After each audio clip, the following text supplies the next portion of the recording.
sahabat kreatif, selamat siang.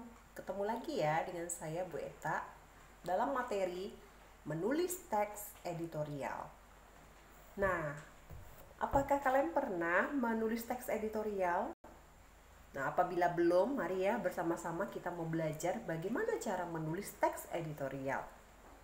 Nah, anak-anak, teks editorial merupakan teks yang biasa ditulis oleh tim redaktur pada surat kabar ya.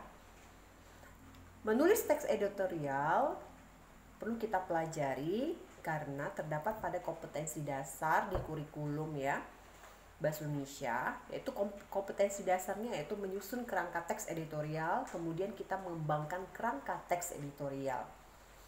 Mengapa kita perlu mempelajari tentang teks editorial, terutama menulis teks editorial, supaya kita bisa menyusun kerangka teks editorial, kemudian mengembangkan teks editorial dengan memperhatikan struktur dan kebahasaannya.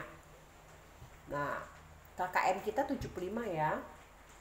Tadi kata kunci, kita bisa mengembangkan kerangka karangan menjadi teks editorial dengan memperhatikan struktur dan kebahasaannya. Sebelum kita membuat kerangka karangannya, kita pelajari dulu, pahami dulu ya, apa saja struktur dan kebahasaannya. Judul ya, judul yang saya beri contoh judulnya Gunung Agung dan Pariwisata Bali. Nah, pada judul Gunung Agung dan Pariwisata Bali, strukturnya seperti berikut ini. Adanya pengenalan isu atau masalah. Pengenalan isu atau masalah adalah pro kontra terhadap masalah yang terjadi. Pengenalan isunya, bencana letusan Gunung Agung sejak akhir pekan lalu menimbulkan kerugian yang tidak sedikit.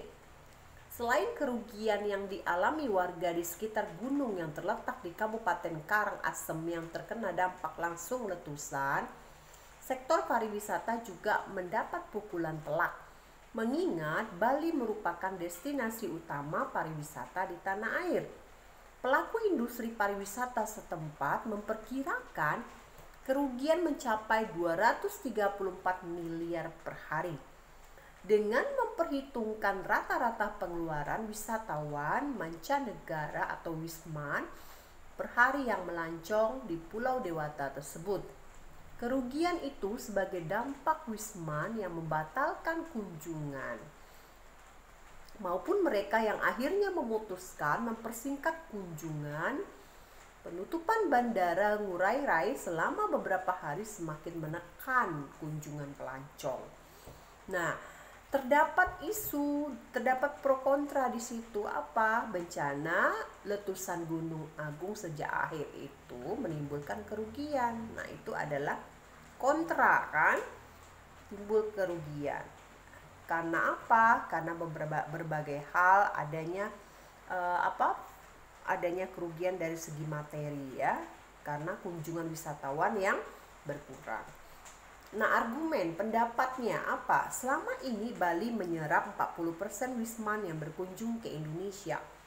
Sektor pariwisata sendiri saat ini memberi kontribusi terbesar kedua terhadap produk domestik bruto PDB nasional setelah sektor migas saat ini. Saat ini pariwisata menyumbang 13 miliar hingga 14 miliar US dollar. Tahun 2019, sektor ini ditargetkan menjadi penyumbang PDB terbesar ya. Pariwisata Bali tentu menjadi faktor terpenting untuk mewujudkan target tersebut. Itulah mengapa banyak pihak peduli dengan seberapa lama erupsi Gunung Agung akan berlangsung dan sejauh mana dampaknya terhadap pariwisata di Pulau Dewata itu. Berdasarkan simulasi Bank Indonesia, jika erupsi berlangsung hingga 3 bulan, sekitar 1-2 juta wisman diperkirakan batal melancong dengan potensi pendapatan yang hilang mencapai 2,47 triliun. Nah, di situ terdapat adanya kritikan, adanya penilaian ya, penegasan ulang. Oleh karenanya, penanganan terhadap wisman harus diutamakan. Penanganan yang salah akan melahirkan pengalaman dan persepsi kontraproduktif di benak Wisman. Justru sebaliknya, di balik bencana ini, pemerintah dan pelaku industri pariwisata setempat harus kreatif menciptakan strategi pemasaran yang menarik dan tetap aman bagi Wisman. Itu tadi segi strukturnya. Sekarang kita mau lihat dari segi kebahasaannya. Apa yang muncul dari contoh teks editorial di atas muncul adanya kata-kata populer, kata-kata yang sering digunakan orang, kata-kata yang mudah dipahami orang. Ada kata-kata letusan, kerugian, dampak, tujuan pariwisata, kunjungan, pelancong, peduli, batal, pengaman dan industri ya. Nah, juga di situ terdapat penggunaan kata penunjuk. Misalnya, kerugian itu. Nah, itu kan penunjuk sebagai dampak Wisman yang membatalkan kunjungan maupun mereka yang akhirnya memutuskan memperingkat kunjungannya ya. Selama ini, nah ini juga kata penunjuk, Bali menyerang 40% Wisman yang berkunjung ke Indonesia. Kemudian pariwisata Bali tentu menjadi faktor terpenting untuk mewujudkan target tersebut. Tersebut juga penunjuk ya. Justru sebaliknya di balik bencana ini, nah ini kan juga menunjukkan penunjuk ya. Pemerintah dan pelaku industri pariwisata setempat harus kreatif menciptakan strategi pemasaran yang menarik dan tetap aman bagi Wisman. Kemudian juga menggunakan konjungsi kausalitas sebab akibat ya. Oleh karena itu kan kausalitas ya. Banyak pihak peduli dengan seberapa lama erupsi Gunung Agung akan berlangsung dan sejauh mana dampaknya terhadap pariwisata di Pulau Dewata itu. Kemudian oleh karenanya penanganan terhadap Wisman harus diutamakan. Nah, itu ada kausalitas ya. Nah, anak-anak kalian coba buat ya teks editorial dengan memperhatikan struktur dan kebahasaannya. Pertama kalian tulislah kerangkanya dulu. Kerangkanya terdapat judul, kemudian ada pengenalan isu, ada kritikan, penilaian atau harapan yang diinginkan, saran, solusi atau kesimpulan ya. Kemudian kembangkan kerangka tersebut di atas menjadi teks editorial. Nah, Ibu kasih contoh ya, misalnya gini. Judulnya, Bahaya Pembukaan Bioskop di Tengah Pandemi COVID-19, itu judul ya. Kemudian pengenalan isunya, pemberian izin pembukaan bioskop oleh pemerintah DKI Jakarta sungguh di luar nalar. Tidak ada urgensi memberikan kelonggaran seperti itu saat wabah COVID-19 belum terkendali. Nah, itu isu ya, isunya terdapat adanya kontra ya, akan tidak setuju membuka bioskop karena akan menyebabkan adanya wabah COVID ya. Penyampaian pendapat yaitu kritikan, jumlah rata-rata pasien COVID-19 di ibu kota hampir 600 setiap hari. Apabila bioskop dibuka akan menambah klaster baru COVID-19. Penilaiannya, rasio positif di Jakarta dalam 2 pekan terakhir sudah lebih dari 10%. Artinya terdapat 10 orang positif dari setiap 100 orang yang diuji swab. Situasi ini lebih buruk ketimbang bulan lalu, ketika rasio positif di Jakarta sempat berada di ambang batas aman versi WHO yaitu 5%. Itu adalah penilaian, kemudian kritikan ya. Saran solusinya, kesimpulan di sini ya, alasan ekonomi tak dijadikan pembenar untuk mengabaikan pertimbangan kesehatan dan keselamatan publik.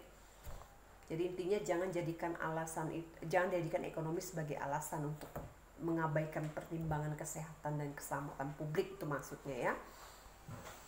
Nah, kerangka tersebut dikembangkan menjadi karangan. Nah, berikut ya. Jadi karangan ya, karena kan tadi kerangkanya saya kembangkan jadi karangan. Pemberian izin pembukaan bioskop oleh pemerintah DKI Jakarta sungguh di luar nalar. Tidak ada urgensi memberikan kelonggaran semacam itu saat wabah COVID-19 belum terkendali. Dalam 2 pekan terakhir, jumlah rata-rata pasien baru COVID-19 di ibu kota hampir 600-an orang setiap hari. Angka itu naik drastis dibanding data pada akhir Juli lalu, ketika penambahan jumlah pasien baru masih di kisaran 400-an. Rasio positif di Jakarta dalam 2 pekan terakhir juga lebih dari 10%. Artinya, terdapat 10 orang positif dari setiap 100 orang yang diuji swab. Situasi ini lebih buruk ketimbang bulan lalu, ketika rasio positif di Jakarta sempat berada di ambang batas aman versi Organisasi Kesehatan Dunia WHO, yaitu 5%. Karena itu sulit memahami alasan Gubernur DKI Jakarta Anies Baswedan mengizinkan bioskop segera dibuka lagi.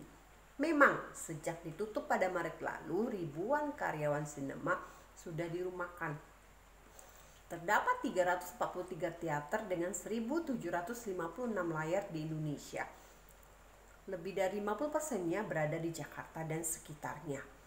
Tutupnya bioskop-bioskop itu menyebabkan industri perfilman ikut mati suri. Pusat belanja juga sepi pengunjung. Tapi seyogyanya alasan ekonomi tak dijadikan pembenar untuk mengabaikan pertimbangan kesehatan dan keselamatan publik.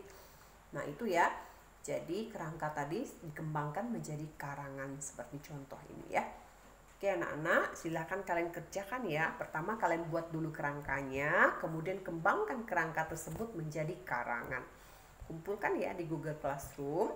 Sampai di sini dulu ya pembelajaran bersama Bu Eta. Selamat siang, sampai jumpa, salam sehat, ingat protokol kesehatan.